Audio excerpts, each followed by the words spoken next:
Thanks, Robert. Morning. So when the pastor first asked me, I was kind of reluctant. I don't like to get in front, I don't like to talk about who I was. Sometimes I even think about it and I think, boy, who I was, that's not even who I am, not even close anymore. And I also don't like to, sometimes I feel like I'm boasting. So let me just say up front that not according to works of righteousness which I have done, but according to his grace, he saved me. And a couple of weeks ago in the men's group, we were studying where G-Man healed the demonic man he drove out of Legion. And the man wanted to go with Jesus, and Jesus said, no, go back to your family and friends and tell them what great things God has done for you. So it is appropriate that we do this, that we share with each other what Christ has done with us, to encourage each other and just to give him the glory. When I was a little kid, maybe about 9, 10 years old, I have 3 brothers, so there's 4 boys. And I remember my father came home from work one day, and as he normally did, he'd have a couple of beers, watching TV and his beer nuts. And little kids, you want to play with Dad and climb all over them, so we were. And frequently what would happen, though, is Dad would say, oh, you think you're better than the old man? And he would overpower us and hurt us. And one night that happened, and I remember going to bed crying. I was upset, and my father had hurt me. And so my mother woke me up, and after I already gone to bed, and she said, I told you when your father's like that don't play with your father, because that's what's going to happen. He's going to hurt you. So I was up with her, and we were feeding the baby. My mother had a daughter, and the baby was 6 weeks old. So it was 4 boys and then the baby. And so I had a good night with my mother, and I went back to bed. And I woke up the next morning to screaming. And I woke up, my mother was frantic running around the house, and all the doors were open in the house, and the baby was gone. And so she was in a panic, calling my uncle across the street and the police. And we discovered that my father got up to go to work and checked on the baby, and the baby wasn't breathing, took the baby to the hospital, and the baby died of SIDS. So that was just devastating to the family. And I remember we didn't go to the funeral, but we went to the church, and just seeing my parents broken like that, I was mad at God. I was really mad at God for doing that to our family. It wasn't long after, maybe a year and a half, 2 years later, that Dad left. Mom and Dad got divorced. He was having an affair, and Mom threw him out. And I remember being mad at God that day too. That how could God let this happen to our family? I was, 12 years old. And, back then being divorced wasn't a common thing. You were kind of looked at funny, and people whispered behind their backs, oh, that's the divorced kid, and those kids don't have a father and that kind of thing. And so it was pretty hard growing up. So it wasn't long after that I remember sitting with my aunt and my mother. My aunt was very religious in the Catholic Church, and she sang and all that. And I remember confessing to my mother and her sister, my aunt, that I was an atheist, and I didn't believe in God. And my aunt was shocked. She said, you don't believe in God? And I said, I don't believe in the Easter Bunny or Santa Claus either. And so there I was, a smart-mouthed middle school kid blaspheming God and can liken him to the Easter Bunny. So being a teenager in middle school, I started smoking cigarettes, started smoking pot, started drinking and hanging out with my friends. Next door to our house, this man moved in, this guy Dick, and it was a high ranch house, and it was rented upstairs by Mrs. Bernard, an alcoholic, and her and her husband were alcoholics, and Dick lived downstairs, and Dick had ties to the mob. His family was in the mob, and Lucky Luciano, I think, was his uncle's name, so they were very well connected. And Dick was good friends with our mother, but he was into all kinds of bad stuff. And he was divorced also. His daughter lived upstate. She came down to live with him at one point. Her name was Denise, and she was about my age, and she was a fun girl. She liked to smoke pot, too. And so we hung out a lot, smoking and drinking. And she talked me into robbing the house with her one day, which I did. But I convinced myself that I wasn't bad because I kept saying, come on, let's get out of here. And I wouldn't take anything. She kept saying to me, here, take something from the house. And I said, no. So I convinced myself that I wasn't really being bad, right? I had broken in the house, but I wasn't going to take anything, so I wasn't as bad as her. Dick eventually married this woman, Kay, and eventually they moved out of the house, the rented house, and Denise went with a girlfriend to live down in Florida. The last I heard about Denise was when her father flew to Florida to go to a funeral her pimp had cut her up so bad that they couldn't have an open casket. Kay also had a child, a son, and he died of HIV, and that was at a time when it was just coming out. So we heard rumors that Dick and Kay were baptizing people in their backyard swimming pool. So of course we all thought, wow, he really went off the deep end, so to speak, right? So, because of the bad things happened in his life, all of a sudden he became this Jesus freak, and now he's baptizing people. So I'm in the supermarket one day, and I see Kay in the store. I says, oh no, So I hold back and I let people pass me, and I let her get out of the store until it's clear. And then I walk out of the store. I'm thinking the coast is clear, and I walk out, and she's standing right outside the store in Pathmark. Oh, hi, Robert. I just want to tell you about Jesus. Okay, so I got the Jesus story. So I thanked her about that. It wasn't long after that Jesus freaks moved in across the street from us, and they're Jesus freaks because they got the windows open and they got the speakers pointed out the windows, and they're playing the Jesus music really loud for like everyone to hear. Yeah, so we didn't really deal much with them because they were freaks. My best friend Mark, when I was in high school, I had a best friend, and I've never been as close with anybody as this guy. Me and him were just like really tight. And he moved to New Mexico with his family right in high school, and I was really upset about that. I was really devastated, and this is before email and that kind of stuff. So we'd write letters back and forth, right? Every month you'd get a letter, and at one point I get a Bible in the mail. I says, oh no, Mark is a Jesus freak too. And it says for Robert Hayes. So put it up on the shelf, and me and Mark did. That's the Bible, yeah. So I put it up on the shelf, and we didn't talk much after that, me and Mark, although I did later on. But so I didn't talk too much with him. Soon around that time, right next door to us, the house was rented on the other side, and a Southern Baptist church planter, preacher guy moved in. And I didn't know what Southern Baptist was, let alone church planter people. Like, I didn't know what they did, but they were very nice people, and his wife Linda I think you knew them, right? Pastor Scott and his wife Linda, and she made a great Southern peach pie, but they were really nice people. But I remember they had two teenage sons. One went on, a little older than me, went on to become a preacher, and I thought, wow, he went to seminary. What seminary? And I just thought that was odd. And so it was really interesting. Soon after that, I got my first job as a carpenter. Up to that point, I was working in delis and things like that, and I got a job as a carpenter and with a Jesus freak. And so I'd have to drive, we'd gotten in his work truck, and we'd drive all the way into Staten Island, and I got the Jesus, speech. But he was different. He wasn't obnoxious, Bible-thumping kind of guy. He was just very real and very open about it, and I'd ask him questions, sarcastically, but it was very, very interesting. But I continued to do the clubbing, the fornicating, the smoking the pot, and all that kind of stuff. And at one point in my life, I was getting older. I was in my 20s, and life just wasn't going good. Bad relationships, and the job wasn't working. My life was going nowhere, and I remember getting real down and depressed about that. And my mom said, "Why don't you start, praying to God?" She wasn't a real church-going person. We were Roman Catholic, so we didn't do that. But so I started, how do you seek God? She gave me some tracts, ask St. Anthony, talk to him and all that. But how do you seek God? I had no clue, nobody around me to even ask, how do I do this? So I guess I should start reading his word. That's a good place to start. Where's that Bible? And so I pulled it off the shelf, dusted it off, and started reading that. And then I started going to church, and I remember quite a few times, I'd get up and go to the 7 a.m. Service because it was early and I could have the rest of my day. And so I was usually drunk in the service because I was hungover from being out till 5 o'clock in the morning the night before in the club.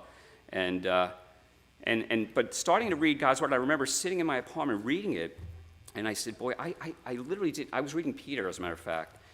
And I just really didn't even understand what I was reading. And I remember closing the Bible and just praying, God, I'm trying to understand this, but I don't understand a word of it. And, so then I opened up the Bible and I read it again, and all of a sudden I understood it, like instantly, like that, you know? And it's interesting, Hannah brought this up this morning. Why don't we see miracles? Well, that to me was a miracle, like instantly. I understood, and I started crying. I fell down in my apartment, I remember. So right around this time, as I said, I was having relationship issues, and I remember I had a dream one night, and in the dream, I'm talking to God, and I couldn't see God. There was an angel there, and I'm asking the angel questions, and he's turning and asking God and talking back to me. And anyhow, I asked all these personal questions, and it turned out that week, every single thing that God said to me was true, and it was like being struck by lightning. And I remember the last thing I said, will God help me? And the angel said, yes, but you have to meet God halfway. And I remember the next day in the Bible, now, back then, I didn't know even where to start, so I would just open up and, all right, God, what do you want to say to me? Just open up anywhere. And I remember opening it up, and the first verse I saw was, draw near to God, and he'll draw near to you. And that was exactly what he said in my dream, and I just remember breaking out in tears and realizing that God really was a reality. But I continued to go to the club and do that kind of stuff. And then one night I caught on TV this show called Jack Van Impe Ministries, and Dr. Jack talks about current events and Bible prophecy, and I was just fixed. And I remember going out, I'd stay out and I'd watch it, and it came on late, like on a Friday night. So I'd watch it and then go out to the club at midnight because I didn't want to miss that show. I was so transfixed. And at one point in the show, I got convicted, just recognizing that I was a sinner and I needed God's salvation. And I remember, at the end of the show, he'd always give an altar call, and I remember accepting Christ as my Savior right there, in my apartment with tears in my eyes, and my life changed dramatically. I used to curse, like, every word out of my mouth was the F-bomb, and my life just completely changed around. I stopped smoking, stopped the drinking. I didn't go out to the clubs very much anymore. I dropped that whole group of friends, and I remember, your family is the ones who test you the most to see if you're really real. So they'll needle you to see if they get you to say a curse word. And I remember being in Sunday dinner and, the cursing's going on, and it was so offensive. And I'd say, listen, could you stop cursing? They're like, oh, look at him, Mr. Holy Roller. He don't want to hear the cursing anymore. But you don't realize how offensive some of this stuff is. So over the years, the family, they test you. And I think that's why Jesus says to the demonic man, go back to your family and friends, the people who knew you the most, who knew who you were. And they, you know what? I've preached to my family so much, and they've heard the gospel so many times, but not only that, they saw that it was real, it was genuine, because they saw that my life changed, that I don't do the same things I did back then. And so I started ferociously reading the Bible and just trying to absorb as much as I could of it. At one point, my life really changed. I had to move out of where I was living, and I was looking for another house. And I remember being real depressed because houses were selling. They go on the market in the morning, and they would sell by the afternoon. And I remember at one point I had 6 binders out. I was like to offers on 6 houses, but I was like, these are not the houses I want. And I remember driving down a block, and I said, God, why can't I find a house on this block? Like, this is a nice block right here. Like a day or two later, I get a phone call from a real estate agent that I didn't even know who they were and how they even got my name. And they said, we have a house for sale on this block. Maybe you want to go see it. And if you like it, call us. And this is before Google Maps, so I had to get out the Rand McNally thing. And so I find the house, and don't you know it's right on the house, right on the block that I had just said the day before. So I go in and I see the house. It's perfect. I offer full price. I don't even bargain. I go to the closing of the house, and my friend, the lawyer, they yell at you, sign checks, sign checks. You're just signing checks, and they just write it out for this, write it out for that. So I don't even know what I'm doing. And at some point, he says, this is what you just wrote out checks for. Are you okay with that? And he shows me the balance, and I just wrote out checks for $600 more than I actually had. So I was literally penniless. So I says, yeah, okay, Meanwhile, I walk out there, I was in a panic because I didn't have enough money. And I said, this house is going to bounce. The next day at work, I got laid off, which actually was a blessing, because when you get laid off, they have to pay you all the money they owe you. So now I had money. Not only that, a friend called me the next day and said, oh, I have that, $300 I owe you. And he gave me the money, so I actually had the money. The point, and then a year and a half later after that, I went back to school. I walked in and I quit my job because I felt God was leading me to become a teacher. and I quit my job. My boss thought I was nuts. Like, how are you going to pay for a mortgage and this and that and the other thing? I said, I don't know. God will provide. And that's kind of where I want to close. God has provided for me.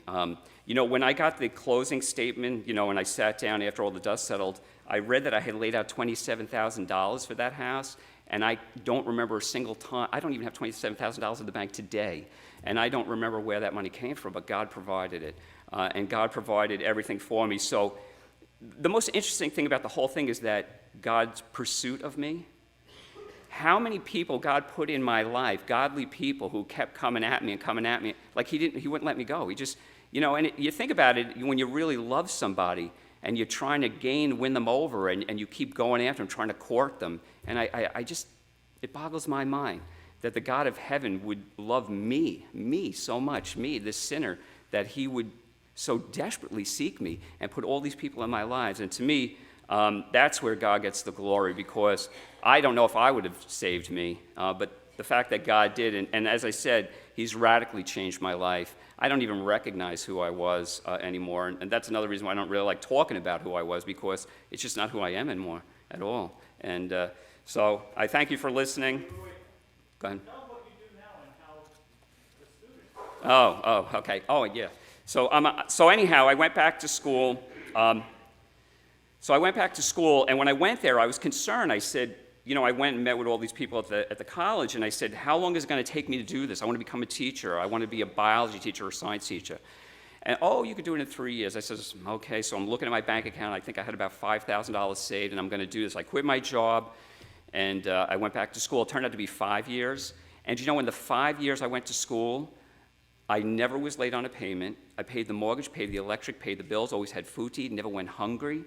And don't ask me how. Don't ask me how I paid for all that stuff. I don't know. Like, God just provided it.